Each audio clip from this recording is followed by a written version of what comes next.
Star Wars Outlaws is Ubisoft's take on a Star Wars game working within the framework of their established open-world formula. Although massive entertainment worked to avoid the checklist-like map design full of question marks, it still ended up being a checklist, just not on the map. And underneath all that busy work is a heist story along the lines of Ocean's 11.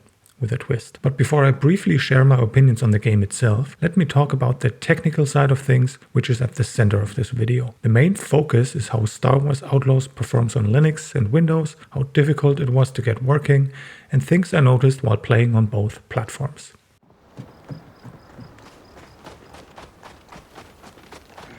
Let me start with the installation. I purchased the game on Ubisoft's platform instead of Steam, so I had to resort to Lutris for the first step. After I installed Ubisoft Connect launcher via a handy Lutris script, the procedure was the same as on Windows. Select the game to install, the install location, and start the download. In Lutris settings, I chose Proton GE as the runtime, but I also tried Wine and Proton Experimental. Since I noticed no differences, I stuck with what I tested last, which was Proton GE.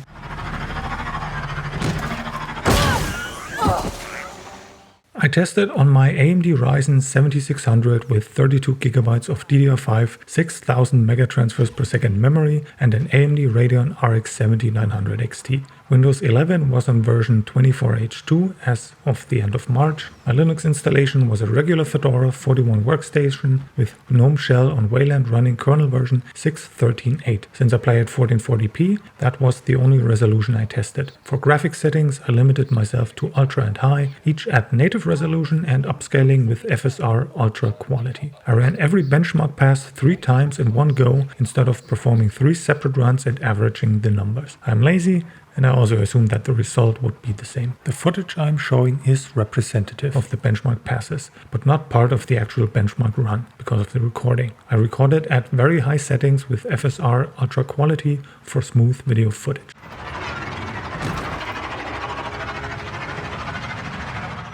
I tested 2 locations on the first planet Toshara. One pass is a run from the Mirogana entrance to the market and back. This area is very CPU and GPU heavy. The second location is a ride on the speeder from Jaunter's Hope toward Mirogana and back. The CPU load is slightly lower, but the environment streaming system is hard at work at these higher traversal speeds in the open world. The benchmark results prove what I was feeling during gameplay. While Linux can match Windows in peak performance, it trails behind in consistency. As you can see in the Mirogana numbers, the amount of performance gained from ultra quality at native resolution to high quality with FSR upscaling is just 6 FPS on Linux. Windows gains almost 12 FPS. 12 FPS is also the difference between Linux and Windows at the most performant 1% low settings. Linux clearly runs into a limitation here. The difference is even more stark during the speeder run in the open world. Linux gets crushed by Windows in the 1% low department. There's constant stuttering, which is also visible in the video's frame time graph. And this is a trend I have noticed several times comparing both platforms in different games. Despite that, please note that these 2 samples are worst case scenarios. I saw no issues during missions. Sneaking through small camps, large spaces,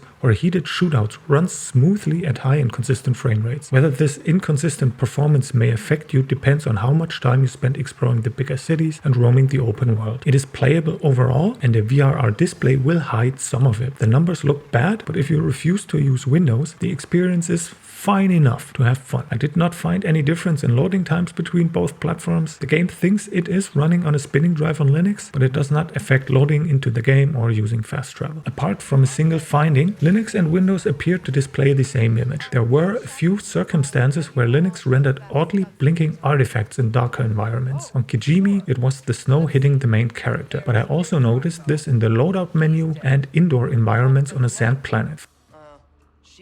The game attempts to immerse you in the underworld of the Star Wars universe, and it does a good job of that. Much of the side content revolves around robbing people blind, irrespective of who it is. The people do not matter. There's only treasure to loot, and this is where Star Wars Outlaws feels like any other recent Ubisoft game. You go to the location, explore to find the treasure boxes, and move on to the next piece of intel, which is just another item on your journal checklist. How you obtain information about where to go for thievery is nicely done. You acquire locations from datapads found in the world, or eavesdropping on conversations from NPCs. It's more natural than a question mark on the map. Between the brainless activities, you perform actual missions. Unfortunately, the main story starts slowly. It became more interesting once I unlocked the first permanent crew member of my Ocean's 11 gang. The boost in engagement resulted from more frequent radio chatter and the character development that came with it. That was when the game picked up for me. I found all the side missions uninteresting and pointless. The content was rooted in the universe and the overarching theme, scoundrelism. What I found missing was a purpose other than spending more time in the game. I played Star Wars Outlaws while watching a streamer enjoy Kingdom Come Deliverance 2. There is such an enormous gulf between a KCD2 side mission and Star Wars Outlaws. Missions in KCD2 make you feel something because they focus on characters and interesting stories. That was the secret sauce missing in Star Wars Outlaws. I did not care about what happened in the side missions, so I stopped engaging with them. The main story, on the other hand, was well done. The final mission had a few interesting twists and the end was satisfying. Satisfying is not a word I would pick to describe the open world or space combat. As great as it looked, something prevented me from enjoying it. To provide some context, I enjoyed Assassin's Creed Odyssey a lot. I discovered every question mark, looted every location I could find, and had much fun doing so. Star Wars Outlaws tried to do the same thing in a different universe with different tools, but somehow it did not work for me. I enjoyed sneaking through enemy hideouts and silently eliminating everyone far less than an ACO.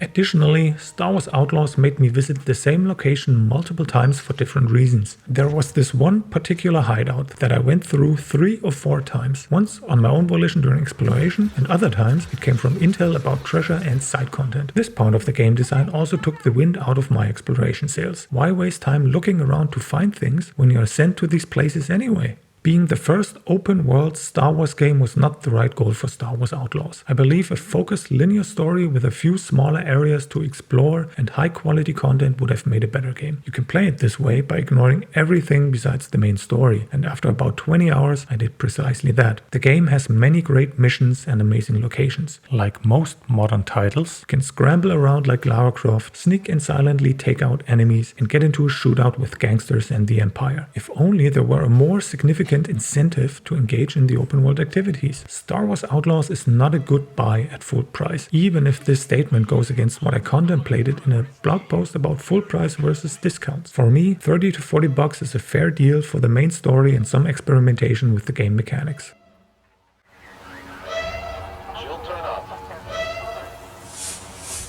Looking at the tech only, Star Wars Outlaws looks mostly outstanding, and I have not even seen the RTX direct lighting for myself yet. The game makes a few concessions, but it manages to run well on AMD's less capable ray tracing hardware. I always prefer a ray traced global illumination system over shadows or reflections. Good lighting and ambient shadowing profoundly affect the visuals, and Star Wars Outlaws shines in that aspect. Nevertheless, I'd like to dunk on the reflection quality. If your hardware can handle it, increase the specular reflection resolution to very high. I also think water looks less like water and more like slimy oil, unless that was the intent. I like the ultra quality upscaling option though. Very few games do this, and usually the highest quality option is quality, which for FSR is rather unsuitable below a 4K resolution and only a last resort option. Linux performance is sadly a mixed bag. Large settlements and the open world traversal suffer from frequent hitching. Performance is generally good when traversal slows down or you engage with missions. Overall, it is playable enough, and I spent about half of my 30 hours on Linux. I did prefer Windows though. If you ask me about the game itself, I recommend it with a few caveats. It is a well-made game and the Star Wars atmosphere is outstanding. However, for some reason, the open world did not work as well for me as Assassin's Creed Odyssey did. It is the same concept in a different universe. There is so much more to discuss about Star Wars Outlaws, but I think there are other, better reviewers out there, like SkillUp. On a closing note, Kay's little companion Nyx is the cutest, and I enjoyed their relationship. It is like Cal Kestis and BD1. There is even something like a quote-unquote loyalty mission, one of the most emotional moments in the game.